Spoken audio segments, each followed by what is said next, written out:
Hey horror fam! I create dark, spine-chilling horror stories, and you can help keep the horror alive. Imagine it's like buying me a hauntingly delicious cup of coffee to fuel the next gruesome tale.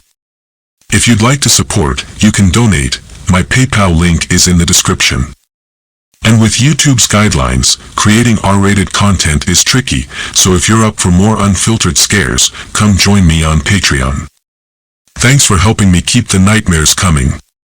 Flow of fortune seekers. The ground beneath it, they claimed, was rich with untold treasures, veins of opal and gold that gleamed just beyond the reach of greedy hands. But there was something else in Bloodstone Creek, something older and darker. The Aboriginal tribes had whispered tales of forbidden places, where no one was to step. But the settlers hadn't listened. They tore into the land, breaking it open with drills and dynamite, leaving a scar in its flesh. Now, those who remained in Bloodstone Creek whispered of shadows that crawled across the earth during the blistering daylight, where there should have been none. At night, eerie chants would float over the dry desert winds, a language lost to time, weaving into a haunting melody that burrowed deep into the mind. The townsfolk spoke of strange figures in the mist, shapes that didn't belong, neither animal nor human, their faces twisted in expressions of ancient sorrow and wrath. When the first people vanished, fear sank into every remaining resident's heart. But when more disappeared, no one dared speak of it. The town was shrinking, its people were being devoured by the land itself, leaving behind only silence and dread. But when news of the disappearances reached Sydney, a young investigator, Liam Ford, was sent to Bloodstone Creek. Known for his tenacity in solving cases of missing persons, he was unafraid of superstition and unyielding to fear.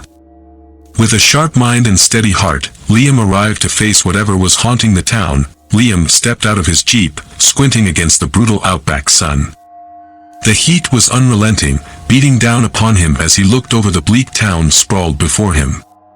Bloodstone Creek was a husk of a place, its buildings sagged and cracked, as though even they couldn't stand to be here. The streets were empty, not even itself held its breath. The townspeople he managed to find were reluctant to speak, their eyes darting around with a nervous energy that unnerved him. He was given vague directions to the places where the missing had last been seen. Old mining tunnels, desolate and dark, stretched out beneath the town like the skeleton of some ancient beast. As the sun dipped below the horizon, the real Bloodstone Creek began to awaken. Shadows stretched across the ground like reaching hands, and a chill replaced the heat, biting into Liam's skin. He wandered along the town's edge, trying to shake off the unsettling atmosphere. Then he heard it, a faint, melodic chant carried by the wind. It sounded rich with sorrow. It wound through the town like a ghostly lullaby, each note echoing against his bones. He followed it, his flashlight casting narrow beams that barely penetrated the encroaching darkness. Shapes moved in the corner of his eyes, flickering in the mist that had begun to coil around him. As he rounded a corner near an old shack, a figure appeared, a tall, lean shadow, its face hidden beneath a thick tangle of black hair. It didn't move, just stood watching him, the dark sockets of its eyes reflecting none of the light from his torch. The figure seemed to flicker in and out, as if struggling to hold form in the physical world. Liam stumbled back, but as quickly as the figure appeared, it was gone, leaving him with only the lingering scent of burned sage and something. Metallic, shaken but undeterred, Liam questioned an elder in the town, hoping to find answers. The man, skin leathery from years under the sun, seemed unwilling to talk at first. But as Liam pressed, the elder finally spoke, his voice low and trembling. "You're on cursed land, mate. This town, it was never meant to be. The spirits of those who once walked here, they're angry. Disturbed from their rest by men who ripped their sacred grounds," prickling his spine. He had heard tales of Aboriginal spirits and curses, but he'd never believed in them. Yet, there was something about this place that made even the skeptic in him waver. People keep disappearing, don't they? And those that remain, well, they're already marked, the elder muttered, his eyes flickering with a hint of terror. Don't stay too long, son. Bloodstone Creek takes who it wants. Driven by the need for answers, Liam ventured into the old mining tunnels that night. The air inside was thick, stale, and laced with a scent of rot that clung to his throat. His flashlight danced over walls scarred from dynamite blasts, and every sound seemed amplified in the heavy silence. Deeper in, he noticed something peculiar: markings on the walls, ancient symbols etched in ochre, twisted in forms he could barely comprehend. They seemed to pulse, alive with a sinister energy that made his skin crawl, and then, he heard it again. The chanting, this time it was louder, closer. Shapes flitted through the darkness, twisted faces staring at him with hollow, accusing eyes.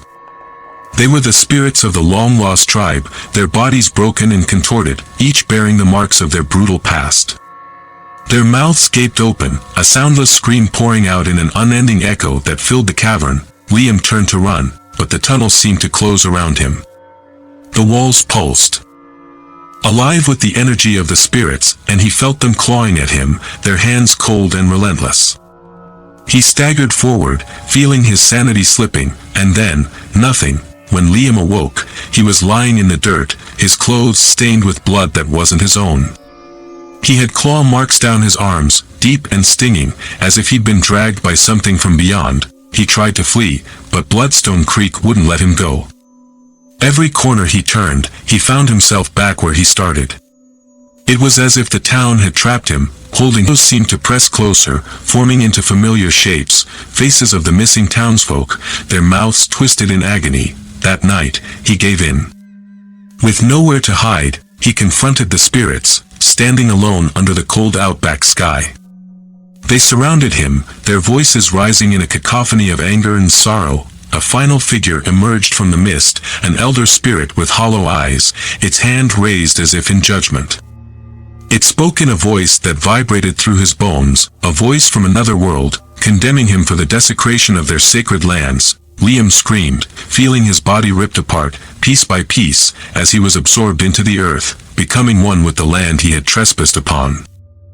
His screams faded into silence, another victim claimed by Bloodstone Creek's unending hunger. Bloodstone Creek remains, silent and desolate, a ghost town with secrets buried beneath its soil.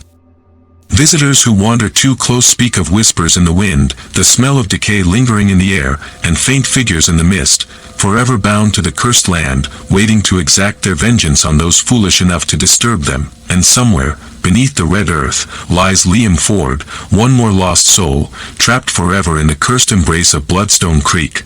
Bloodstone Creek might have devoured Liam Ford, but it wasn't finished. The town continued to rot under the harsh outback sun, like a carcass picked clean by vultures. Soon, word spread to Sydney once more, as stories circulated about Bloodstone Creek's curse. Officials denied everything, dismissing the disappearances as tales concocted by superstitious locals. But for the thrill-seekers and paranormal hunters, Bloodstone Creek was a place of legend. A group of urban explorers, enticed by whispers of paranormal sightings, dared to journey into Bloodstone Creek. The group, calling themselves the Ghost Stalkers, consisted of 4 college friends: Mia, a self-proclaimed armed with every recording device imaginable; Jackson, the thrill-seeker always pushing the group to go further; and Emily, who was more interested in her phone than in the spirits they chased. They arrived with arrogance, unaware of the evil that lurked beneath the town's desolate facade. As they unloaded their gear, the dry air stung their throats, and the sun beat down with relentless fury. Yet, the town's shadows seemed to defy the sun, creeping out longer and darker than they should, as if watching them with malevolent intent. That night, as the group set up their equipment, Mia felt an unnatural chill slither over her skin. She looked up to find the others laughing, oblivious to the unseen eyes watching them.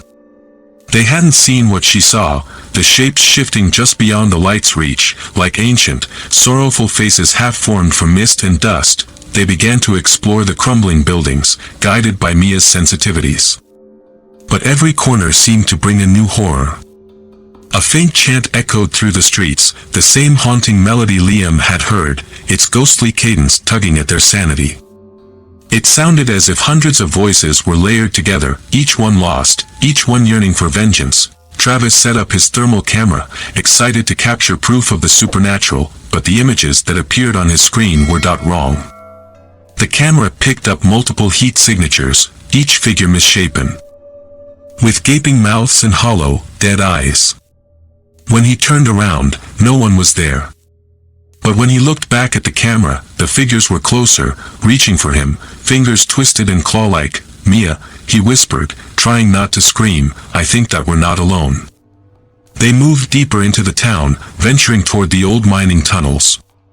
Jackson, as usual, pushed ahead, eager for the adrenaline rush. As he passed through the tunnel entrance, he suddenly felt something icy clasp around his ankle. Looking down, he saw his fingers slick with something dark and wet, gripping him tightly. Jackson tried to shake it off, but the hand was unyielding, dragging him down to the ground with impossible strength. He screamed, clawing at the dirt, his fingers bloody as he tried to break free. The others rushed to his aid, but as they pulled him away, something was left behind, a chunk of flesh, ripped from his ankle, dripping blood onto the cold earth. Shadows loomed above them, forming faces in the dim light, their mouths moving in silent screams. As they scrambled back, Mia felt a voice slither into her mind, a deep, guttural sound that chilled her to the core. "You do not belong here." They stumbled out of the tunnels.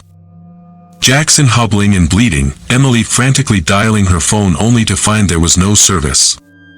Travis picked up his camera, hoping for one final piece of evidence.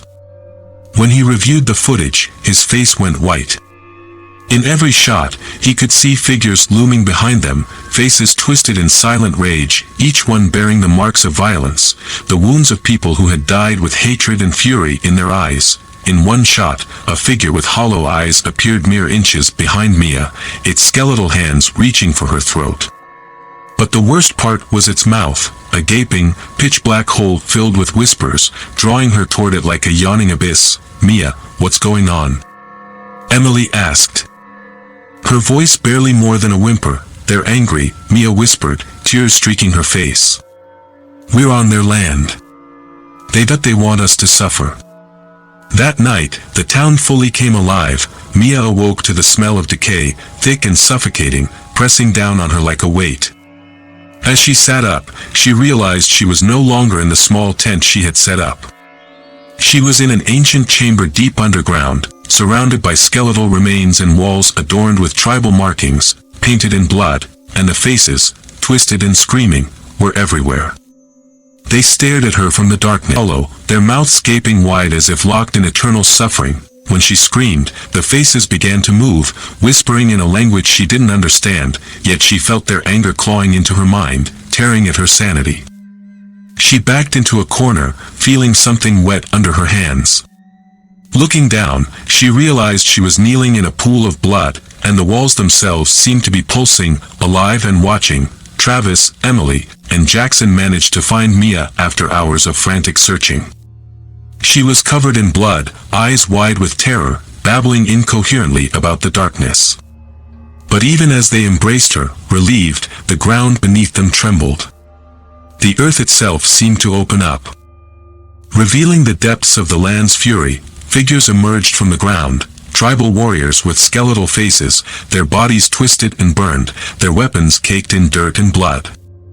They advanced on the group, moving silently, each step filled with an otherworldly wrath. As the spirits closed in, Jackson tried to fight back, swinging his flashlight like a weapon, but it passed through them as though they were smoke. One spirit reached out, its hand sinking into Jackson's chest. He gasped, feeling his heart stop as an unbearable cold spread through his body. He collapsed, his face frozen in horror as the life drained from his eyes. The others watched in terror as the spirits surrounded them. Whispering their ancient curses, their faces contorted in agonizing rage. Emily tried to run, but skeletal hands emerged from the ground, pulling her down, dragging her into the earth as she screamed, her voice fading beneath the soil. Only Travis and Mia remained, their backs pressed together as they faced the spirits. Travis raised his camera, as if recording would somehow save him. But as he looked through the lens, he saw something he couldn't bear. The face of Liam Ford, twisted and decayed, trapped forever among the filled their minds, dark and endless. you have desecrated our land. Now, you will pay with your blood." As the spirits closed in, the chanting grew louder, a horrifying cacophony that tore through their minds. The ground opened beneath them, and they were dragged into the darkness, their screams merging with the chorus of the dead, echoing through Bloodstone Creek long after they had vanished. Days later, when a rescue team finally arrived, they found the town empty and silent, as if nothing had ever disturbed it. The only traces of the group were deep claw marks on the walls of the mining tunnel, dried blood staining the ground, and a single camera lying in the dust. The footage was recovered, but authorities deemed it inconclusive and heavily corrupted. Yet those who dared to watch claimed they saw twisted faces in the shadows, mouths open in silent screams, and figures flickering in and out of sight, forever bound to Bloodstone Creek, waiting for the next foolish soul to dare disturb their cursed rest. The cursed town of Bloodstone Creek had swallowed up the ghost stalkers, leaving only whispers and grim rumors to haunt anyone foolish enough to tread near its borders. But the darkness that tainted the land grew hungrier with each passing year, like a festering wound desperate to spill its infection. The ancient spirits of the land, enraged and restless, began to pull anyone who wandered too close into their relentless grip. This time, it was a group of miners from a nearby town who unknowingly stumbled into Bloodstone Creek's cursed soil. Lured by rumors of untapped gold deposits, they entered the old mines with greedy ambition, hoping to strike it rich. These men, rugged and hardened by years in the Outback, scoffed at the tales of ghosts and curses. But the land cared nothing for their disbelief. From the first night, the signs were unmistakable. As they drilled and blasted, strange carvings appeared on the walls, ancient symbols painted in what looked disturbingly like dried blood. Each new symbol seemed to pulse in the flickering light of their headlamps, almost as if it were alive. One of the miners, Jack, noticed the strange markings first. "Hey, lads, check this out. It's like some kinda old ritual, maybe." His voice wavered slightly, betraying the unease creeping over him. The others laughed it off, convinced it was nothing but Aboriginal graffiti left by a long-gone tribe. But then came the shadows. Late at night, as the miners set up camp just outside the mine, the shadows began to lengthen unnaturally, stretching out toward the men like hungry tendrils. Jack swore he saw faces in the darkness, twisted and contorted with rage. He tried to shake it off, blaming fatigue and the alcohol they'd used to pass the time. But the following night, the spirits grew bolder. As Jack and his partner, Lucas, ventured deeper into the mine, the air grew thick and suffocating, carrying with it the unmistakable stench of decay. The tunnel walls seemed to pulse, almost as though they were breathing. A low, haunting chant echoed through the caverns, filling them with an ancient grief and rage that seemed to resonate from the very ground beneath them. The sound grew louder, closing in around them. Suddenly, Lucas let out a strangled scream, his flashlight dropping to the ground. Jack turned to find him frozen, eyes wide with terror, his face pale as though drained of all blood. A spectral figure stood behind Lucas, a woman, her features distorted and half-rotted, her eyes black pits of vengeance. Jack watched in horror as the spirit's bony hand reached into Lucas's chest, passing through his flesh as if it were nothing more than mist. Lucas gasped, his body convulsing, as the life drained from his eyes. His skin turned gray and cracked, his body twisting unnaturally as though every bone had shattered. Spirit let out a low, guttural hiss as Lucas collapsed to the ground, his mouth frozen in a silent scream. Jack staggered back, bile rising in his throat, the haunting image seared into his mind. He wanted to run, to scream, but the ground beneath him trembled, and more shadows seemed to emerge from the walls, their hands reaching out to pull him deeper into the darkness. Jack ran blindly, his breath ragged, his heart pounding in his chest. Every corner of the mine seemed alive with malevolent energy, an ancient anger seething and growing with every step he took. Just as he thought he might escape, he collided with something solid, a figure standing in his path. It was Liam Ford. Or what was left of him. Liam's face was a twisted mask of agony, his skin decayed and mottled, his eyes dark pits filled with hatred. His jaw hung open, dislocated, as he whispered in a voice that seemed to echo from beyond the grave, "You disturbed their rest, Jack. Just like we did." Before Jack could move, Liam's hands shot out, grabbing his face in a vice-like grip. A searing pain exploded in Jack's skull as images flooded his mind, visions of the tribe's massacre, their sacred land defiled, their spirits bound in agony. He could feel their rage as if it were his own, their voices screaming in his ears, demanding retribution. Outside, the remaining miners began to panic as the earth trembled and howls echoed from deep within the mine. The shadows around them thickened, taking shape in the ghostly forms of the murdered tribe. The spirits circled the camp, eyes glinting with hatred, and began a ritual as old as the land itself. One by one, they dragged the ritual. Jack was dragged back to the camp, his body limp, his mind shattered. He could hear the screams of his fellow miners, could see their faces twisted in agony, but he was powerless to help them. The spirits closed in around him, their voices rising in a crescendo of rage. A spirit approached Jack, her eyes filled with sorrow and vengeance, her lips moving in an ancient language he could not understand. But the meaning was clear: you took our land. Our lives. Now, we take yours. The sun rose over Bloodstone Creek, casting a grim light over the cursed town. There was no sign of the miners, save for the remnants of their camp and the claw marks that scarred the earth around the mine's entrance. A local ranger found the scene days later, noting the eerie stillness that had settled over the town. As he examined the area, he found a single camera lying half buried in the dirt, its screen cracked but still functional. Curiosity got the better of him, and he played the last recorded footage. What he saw on that screen would haunt him for the rest of his life: twisted faces emerging from the shadows, screams that seemed to resonate from the very core of the earth, and, in the final seconds, the ghostly figure of Liam Ford, staring directly into the camera, his eyes hollow and accusing. The ranger dropped the camera, backing away, his heart racing as he felt a sudden, unshakable chill. He knew he had to leave, to warn others. But as he turned to go, he noticed shadows creeping along the ground, stretching toward him with impossible speed. In that moment, he understood Bloodstone Creek's curse. The spirits would never rest, would never stop until every last trespasser paid for the desecration. The land itself was alive with hatred, its vengeance eternal. As the ranger's scream echoed through the empty town, the shadows pulling him into the earth to join the countless souls who would forever haunt the cursed grounds of Bloodstone Creek. As the memory of the Phantom Seeker's fate seeped into local legend, Bloodstone Creek's reputation grew darker, whispered about only in hushed voices among those who knew to avoid it.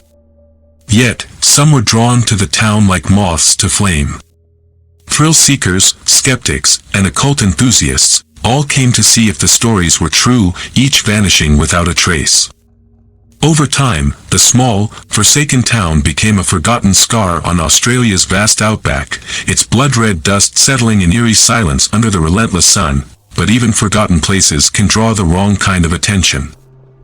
One fateful night, a group of drifters, 5 outcasts, hardened by the rough edges of life, arrived at Bloodstone Creek. They were fugitives of sorts, running from past mistakes, and had heard tales of riches hidden in the abandoned mine.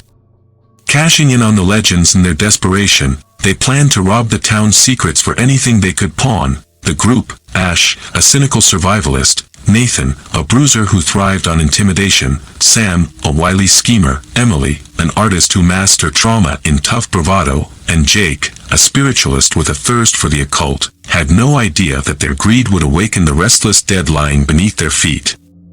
As they set up camp by the skeletal remains of the old town hall, a frigid wind swept through the air, carrying with it the faint sound of drumming. It was low and rhythmic, echoing through the desert night like a heartbeat, sending an unnatural chill through the group. "Just the wind," Nathan scoffed, though his voice betrayed a hint of nervousness. But Jake's face darkened. "No. I think it's them. They're watching." Jake, who fancied himself a spirit guide, began to chant softly, his voice tremulous as he attempted to connect with the energies of the land. He believed he could soothe. Was not a place for peace. It was a place where malevolent spirits festered, starved of retribution, waiting to lash out at the living. As Jake chanted, Emily felt a whisper at her ear. Turning, she saw nothing, but a spectral hand grazed her shoulder. She felt cold pierce her skin, deeper than bone, a touch that seemed to claw at her soul.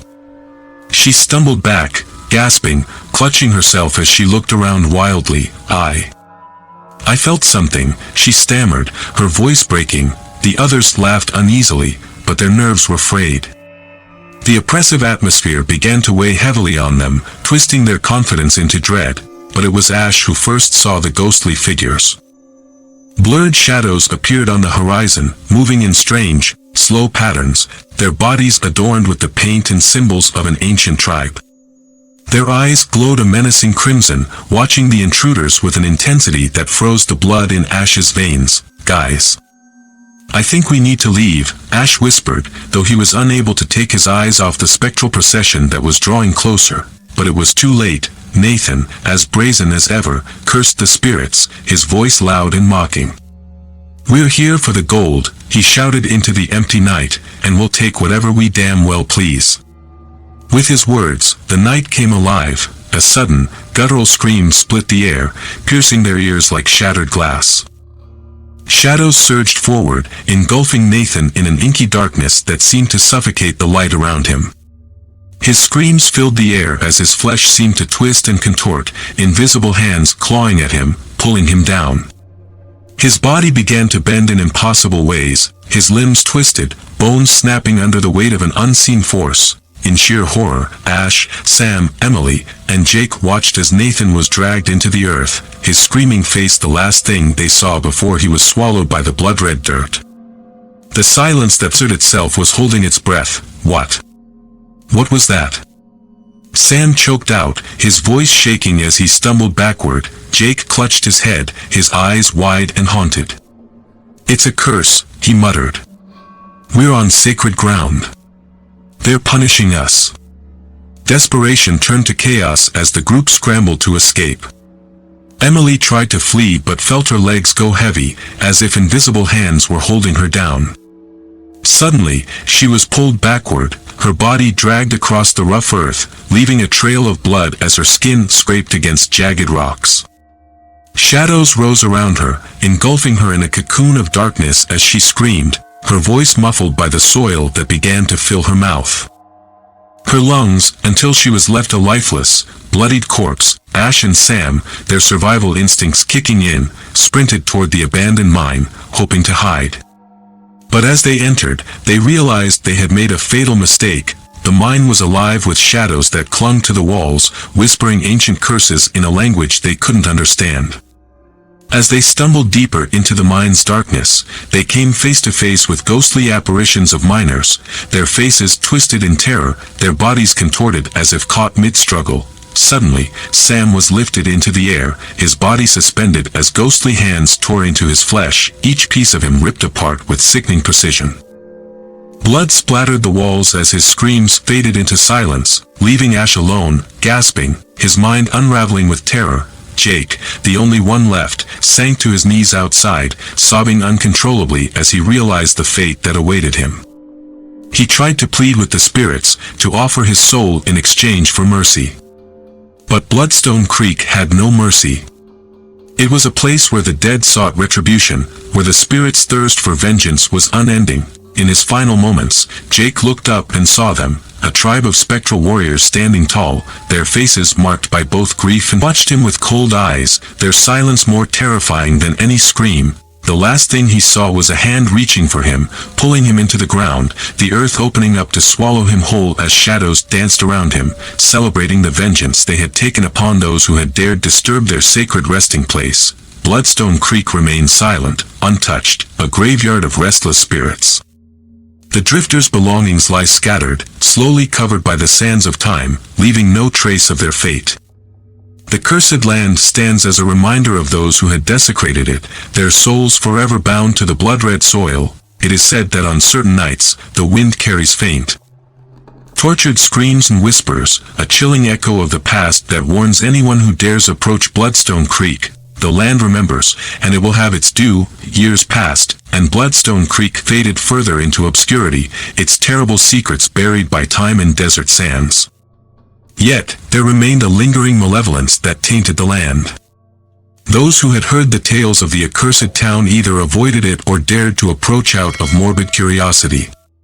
But none who ventured there ever returned. Despite the warnings, there was one man willing to gamble his fate for a story worth telling. Samir Crane, an investigative journalist obsessed with uncovering unexplained phenomena, was driven by an insatiable curiosity and a need to prove himself. Hardened by years of dangerous assignments and the thrill of the unknown, Samir believed himself immune to fear. He arrived at the edge of Bloodstone Creek one late afternoon, unaware of the horrors awaiting him. The town, now a skeletal ruin, lay dormant beneath a blood-red sky, as if it knew it was waiting for him. Ghostly silence filled the air, broken only by the low, keening wind that whipped the dust into crimson spirals, swirling like phantoms. Samir took a deep breath, adjusting his camera, and stepped into the town's heart. As he walked through the abandoned buildings, he felt an overwhelming sense of dread settle over him. The structures seemed to breathe, each creak and groan resonating in the eerie stillness. His camera captured everything: the decaying wood, the twisted, broken beams, the empty doorways that seemed to watch him with unseen eyes. As dusk fell, shadows began to thicken unnaturally fast, and Samir noticed strange, dark figures moving in the periphery of his vision. He turned sharply, but nothing was there. Only the distant, echoing hum of drumming drifted through the air, a sound that seemed to come from nowhere and everywhere at once. "Just a trick of the mind," he whispered, attempting to shake off the unsettling sensations creeping over him. But deep down, Samir knew that something was very wrong. As night settled over the town, the oppressive silence was shattered by a guttural wailing that filled the air, sending chills down his spine. He aimed his flashlight toward the sound, its beam cutting through the darkness, and caught a glimpse of a woman, gaunt, with empty eyes and a mouth open in a soundless scream, standing motionless in the distance. With a gasp, he stumbled back, the image burned into his memory. But when he looked again, she was gone. His heartbeat thundered in his ears, his hands trembling as he tried to steady the camera. Yet something compelled him forward, deeper into the haunting belly of the ghost town, as if an invisible force were guiding him. The drumming grew louder, more insistent, pulsing in sync with his own heartbeat. He traced the sound to an open clearing near the entrance of the mine, where the ground was stained a dark, muddy red. Samir knelt, touching the earth, feeling a chill run up his spine as he realized it was not just red clay. This was old, congealed. His surroundings shifted. He blinked, disoriented, as spectral images flickered around him. He saw figures in tribal paint and heard desperate screams mingling with the agonizing groans of miners long dead, each replaying their tragic deaths in a ghostly echo. The spectral figures seemed to turn and look at him, their eyes filled with an ancient, undying hatred. Their mouths moved silently, but he understood the message clearly. He was trespassing. Before he could react, the ground beneath him shifted, and he felt himself being pulled downward. His body sank into the blood-soaked earth, his legs swallowed by an invisible force that dragged him deeper, inch by inch. He screamed, clawing at the ground, but the earth held fast, cold and unyielding, like skeletal hands gripping him. In sheer desperation, he reached for his camera, hoping to capture evidence of the horrors before him. But the lens reflected a face twisted in agony, a decayed, spectral version of himself, with hollow eyes and skin stretched taut over bone, a haunting premonition of his fate. The drumming intensified, transforming into a deafening roar as ghostly figures encircled him, their eyes glowing with fury and vengeance. Samir was lifted to his feet, forced into an upright position as an unseen force held him still. He felt their anger wash over him, their judgment searing into his soul. "Please," he whispered. His land had been desecrated, violated by greed, and its guardians had risen from the dead to reclaim what was stolen. The settlers, the miners, even those curious enough to venture here, all had been judged, punished, and consumed by the wrath of the land itself. Samir's body contorted in unbearable pain as the spirit's curse took hold. His skin began to blister and split, revealing raw, bleeding flesh beneath. His bones cracked and twisted, his screams echoing through the empty town as his body was transformed, twisted into a grotesque, half-alive monument to the land's revenge. and then, with a final, gasping breath, his tortured body fell still, sinking into the blood-soaked earth. His eyes forever frozen in terror. By dawn, there was no trace of him left, just the faint outline of a handprint in the red dirt, and the lingering echoes of his final scream carried on the wind. Bloodstone Creek, once again, lay silent, satisfied with its sacrifice. Weeks passed after Samir's disappearance, and Bloodstone Creek lay silent once more. However, whispers of the town's unearthly phenomena began to spread. Samir's footage, found mysteriously intact, though his body was never recovered, circulated among paranormal enthusiasts. It quickly became infamous, showing blurred glimpses of the strange figures, shadowy apparitions, and his final, blood-curdling scream, a wave of daring thrill-seekers. Eager to see the cursed land for themselves, made their way to Bloodstone Creek. They came armed with cameras, ghost hunting equipment, and a false sense of invincibility. Some of them even streamed their excursions live, pulling in an audience craving the macabre. Little did they know, they were walking into a trap set by forces beyond human comprehension. A small group of influencers, including the fearless leader Ellie, her boyfriend Danny, and their friends Carla and Tom, ventured into Bloodstone Creek one. They laughed and joked, playing up the horror for their audience, entirely oblivious to the invisible eyes watching from the shadows. "Come on, guys." Ellie grinned, panning her flashlight across the abandoned buildings, the lens catching eerie reflections in broken glass. "Let's find some ghosts." As they moved deeper into the town, an unsettling quiet wrapped around them.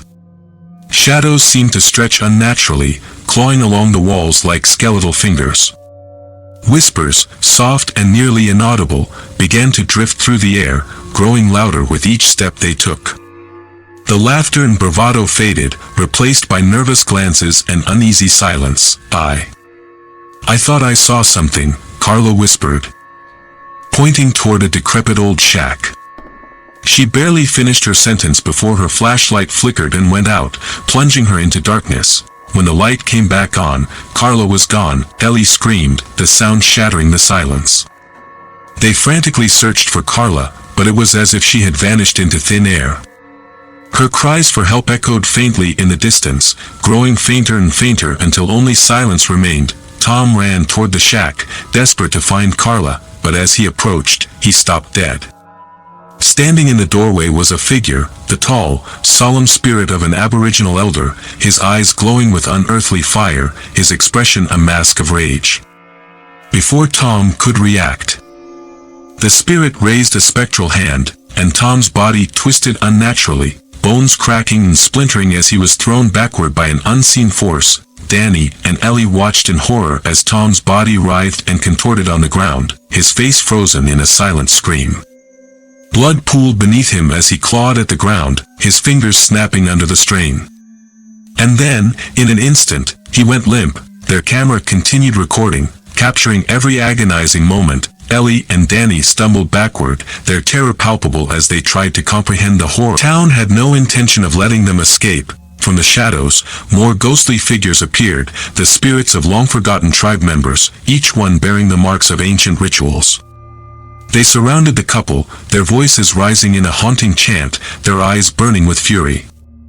The air grew thick with the scent of decay and blood. Ellie tried to scream, but no sound escaped her lips. Her flashlight flickered, illuminating brief, horrifying flashes of her surroundings, bodies twisting in unnatural positions, faces contorted in eternal agony, and eyes staring into hers, filled with hatred and vengeance. One spirit, the towering elder, stepped forward. His voice echoed through the air, deep and resonant, carrying with it centuries of sorrow and wrath. "Your kind desecrated our land," he intoned, his gaze fixed on Ellie and Danny. "You come here for amusement, to profit from our suffering.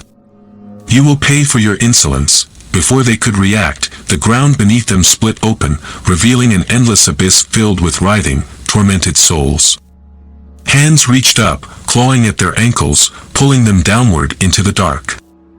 Danny struggled, his screams blending with those of the damned as the ghostly hands dragged him into the earth. Ellie, frozen in terror, could only watch as her boyfriend disappeared, his final scream echoing in her ears long after he was gone.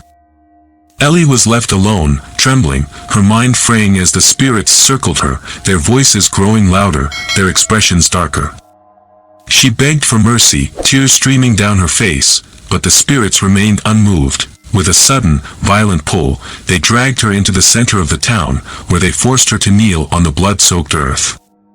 The elder spirit stepped forward, holding out a blade fashioned from bone. He pressed the blade to her chest, and she felt a burning, searing pain as it pierced her skin. As her blood spilled onto the cursed ground, Ellie's vision blurred, her world fading into darkness. But even in death, she would find no peace. Her spirit became bound to the land, cursed to wander Bloodstone Creek, joining the countless souls trapped there, forever repeating her final, desperate moments. Months later, another group arrived, eager to capture the horrors of Bloodstone Creek on film. Days turned into weeks, but Bloodstone Creek's legend only grew more sinister, luring in not only thrill-seekers but seasoned investigators and paranormal experts. The next to arrive was Alice Grant, a well-known journalist renowned for her work exposing dangerous cults and supernatural phenomena. Unlike the naive influencers before her, Alice came prepared, armed with years of experience, and a deep-seated skepticism. She didn't believe in ghosts or curses, she believed in uncovering the secrets humans hid from each other. As she drove into the town, her headlights sliced through the dense mist that clung to Bloodstone Creek like a shroud. The town felt wrong, weighed down by a heavy silence that wrapped itself around her like a suffocating blanket. She stepped out of her car, the crunch of gravel underfoot sounding deafening in the absolute stillness. Her first night was uneventful. She bunkered down in an abandoned house, setting up cameras and audio recorders, convinced that whatever haunted Bloodstone Creek could be explained away. The only sounds she caught on her recordings were the occasional echo of the wind and a series of strange, whispering voices that sent chills down her spine. She ignored the sensation, dismissing it as local pranksters or perhaps the remnants of a high-strung imagination. But as the night deepened, the air turned colder, more oppressive, and Alice's certainty began to crack, the shadows start moving. Around midnight, Alice heard something. A shuffling sound, barely audible, followed by a low, rhythmic hum. She tightened her grip on her flashlight and stepped out of the house, following the sound as it echoed through the empty streets. There, in the center of town, was a gathering of shadowy figures, their heads bowed in silent reverence around an old, carved totem. The figures wore nothing, their forms barely distinguishable from the darkness, save for their eyes that turned to meet Alice's gaze as she stumbled backward, horrified. The whispers grew louder, seeping into her mind, twisting into words she didn't understand yet instinctively feared. Suddenly, she felt a searing pain in her chest, like claws digging into her heart. Gasping, Alice clutched her chest, her vision blurring as the shadowy figures stepped closer, their faces now revealing deep gashes, mutilated skin, and hollow eyes that oozed a dark, viscous liquid. As she backed away, her foot caught on something. She looked down to find a skull, a human skull, jaw locked open in a silent scream, partially buried in the dirt. She stumbled again, heart pounding, and looked up just in time to see the figures vanishing. Their forms dissipating like smoke into the night. In the following days, Alice's sanity began to unravel. She tried to leave Bloodstone Creek, but every road twisted back to where she'd started, leading her in endless circles.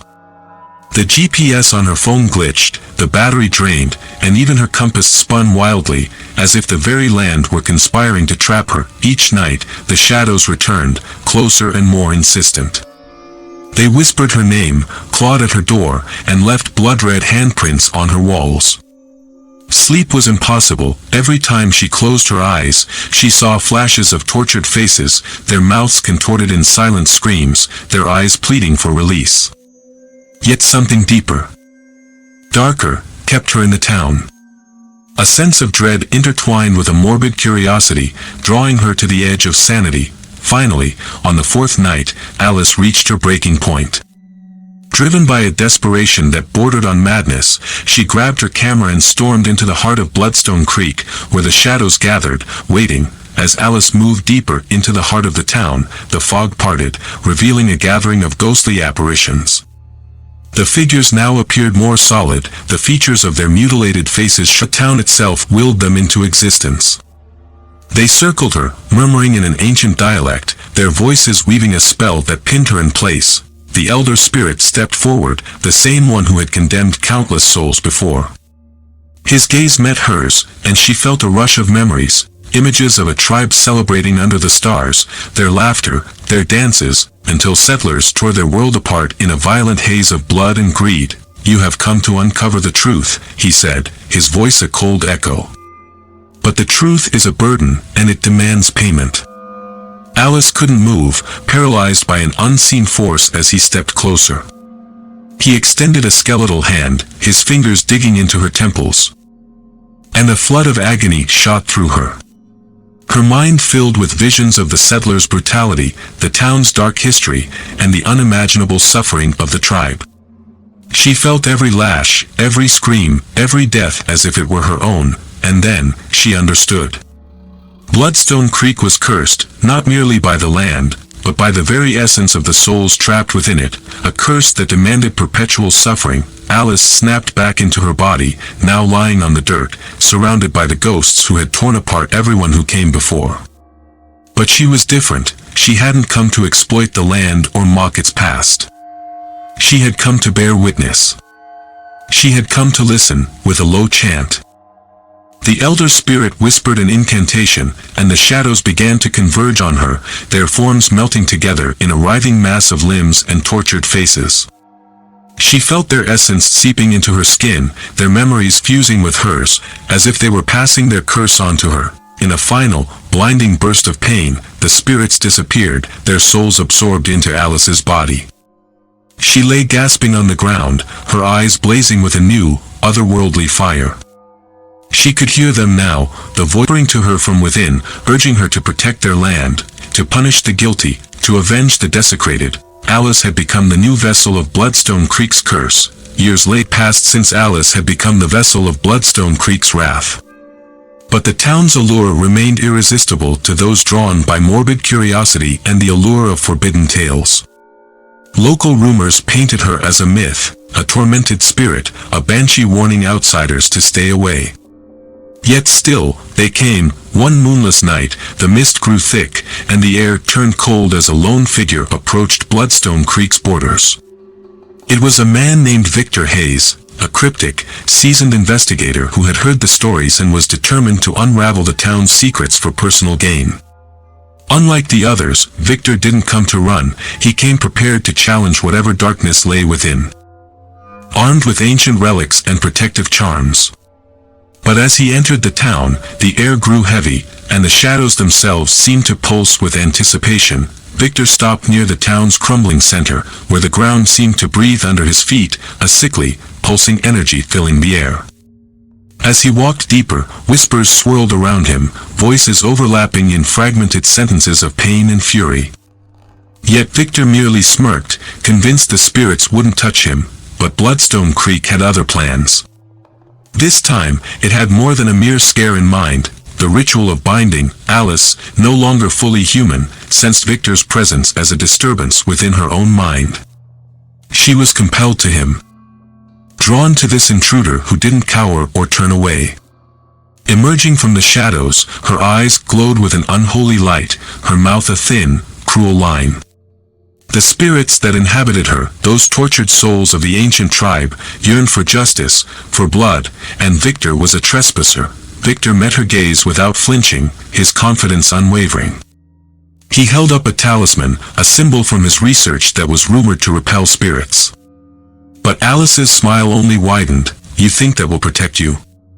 She whispered, her voice carrying the resonance of countless lost souls, a talisman higher, his confidence faltering as he saw her take another step forward.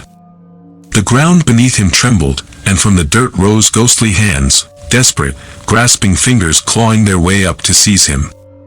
He yanked himself free, horrified to see the skeletal faces emerging from the soil, their hollow eyes locked onto him, their jaws unhinged in silent screams of torment. As he backed away, Alice was upon him, her face inches from his, her hand cold as death pressing against his chest. He gasped, feeling as though she were pulling his very soul from his body. She leaned close, her whisper sending chills down his spine. "This land doesn't want you here. But it will take what you offer." In a blinding flash, Victor found himself falling, pulled down into the earth as if he'd been swallowed whole. The ground closed around him, and he felt an icy grip tightening, suffocating him. When he opened his eyes, he was in a twisted, nightmarish version of Bloodstone Creek, a realm where the sky was pitch black, and the air was thick with the smell of decay. The spirits were everywhere, circling him, their distorted faces contorted in expressions of rage and suffering.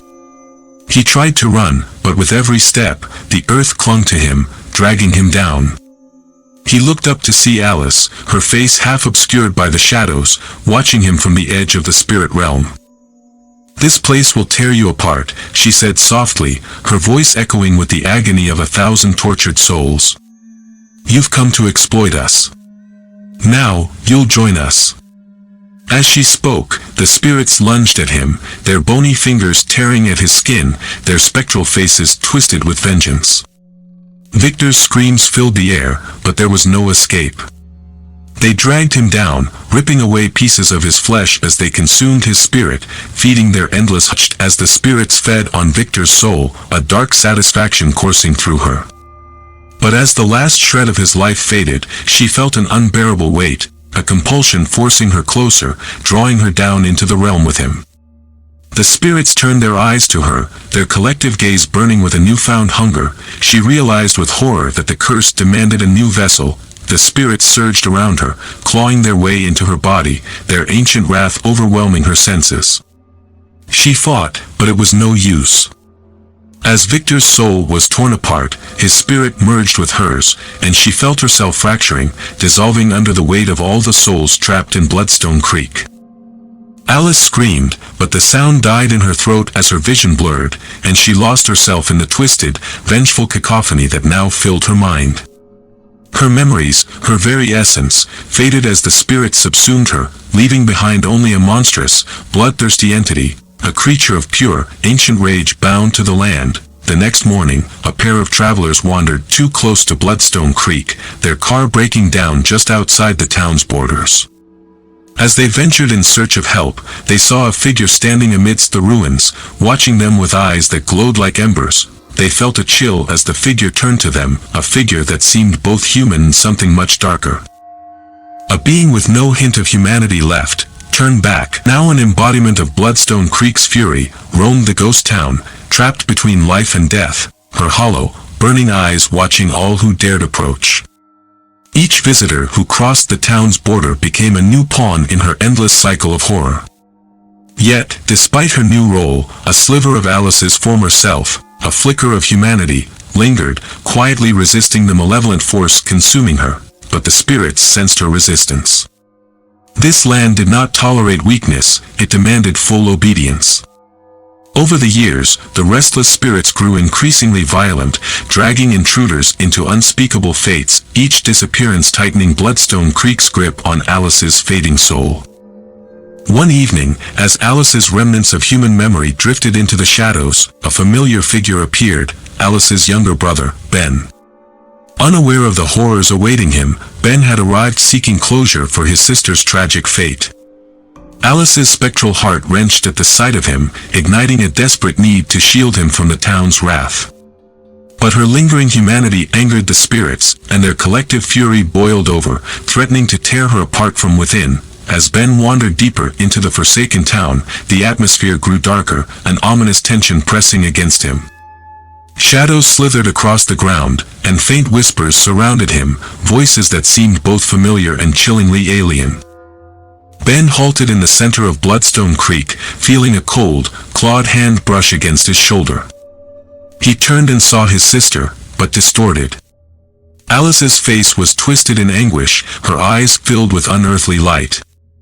He stumbled backward, his mind grappling with the impossible. "Alice?"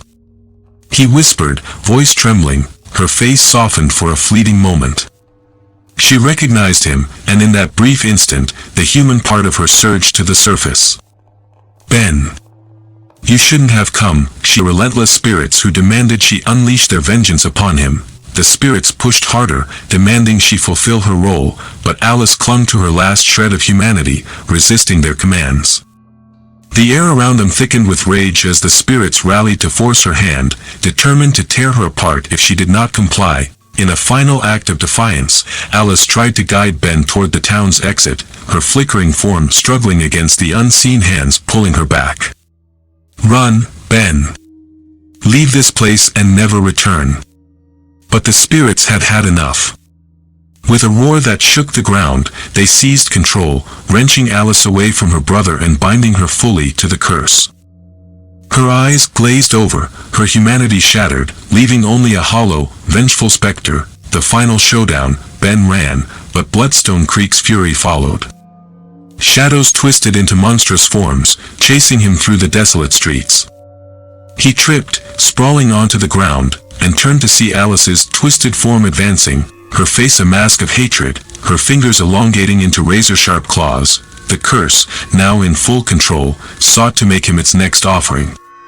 Alice, or what was left of her, advanced with a malicious smile, her hands reaching out to seize him. Ben's heart pounded, but he could not bring himself to abandon his sister to this fate. Even as her claws scraped his skin, he held on, refusing to let her go. "Alice, you're stronger than this," he cried, his voice echoing in the silence. "You don't have to let them control you. You can fight it." The spirits within her hissed, recoiling, but Alice's hand paused, trembling as fragments of her former self resurfaced. She looked down at her brother, eyes flickering with the briefest hint of recognition. With an immense effort, Alice fought against the spirits clawing at her mind, screaming against the relentless voices that sought to pull as long as the curse lingered. With tears in his eyes, he made a fateful decision. He took the knife he always carried and sliced open his palm, letting his blood drip onto the cursed earth. "Take me instead," he shouted, the blood seeping into the ground, the air around them thickening with anticipation. The spirits paused, their attention shifting to Ben. He offered himself as the final sacrifice, the blood that would sate the curse and release the town from its eternal torment. They swarmed around him, a whirlwind of rage and hunger, desperate to consume this new offering. As they closed in, Alice found herself freed momentarily, the curse's grip loosening as it focused on Ben. In this fleeting moment, she realized what she had to do. "No," she whispered, her voice stronger, more resolute than it had been in years. She grabbed Ben, shielding him, and stared into the whirlwind of spirits, defiant. "You will not have him," she growled, summoning all her remaining strength. With a final, desperate surge, she channeled the spirits into herself, drawing the entirety of their cursed energy within. The spirits screamed as Alice became their vessel fully, pulling them from the land and sealing them within her own spirit. In that final act, Alice collapsed, her body dissolving into the earth, the last remnants of her spirit dissipating with the curse. Bloodstone Creek fell silent. Its curse lifted at last. Ben stumbled to his feet, the eerie silence around him more deafening than any of the horrors he had encountered. He looked around, feeling the oppressive weight that had haunted Bloodstone Creek lift, replaced by an empty calm. His sister was gone, but he knew her sacrifice had freed the town. Years later, as Ben grew older, he never returned to Bloodstone Creek.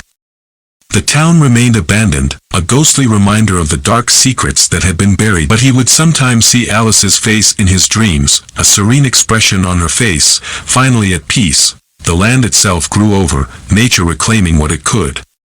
And though the townsfolk and their sins were long forgotten, whispers of Bloodstone Creek's haunted past lingered, carried by the wind through the desolate Australian outback. Some say, on moonless nights, you can still hear a faint voice warning those who draw too close, turn back, or be claimed.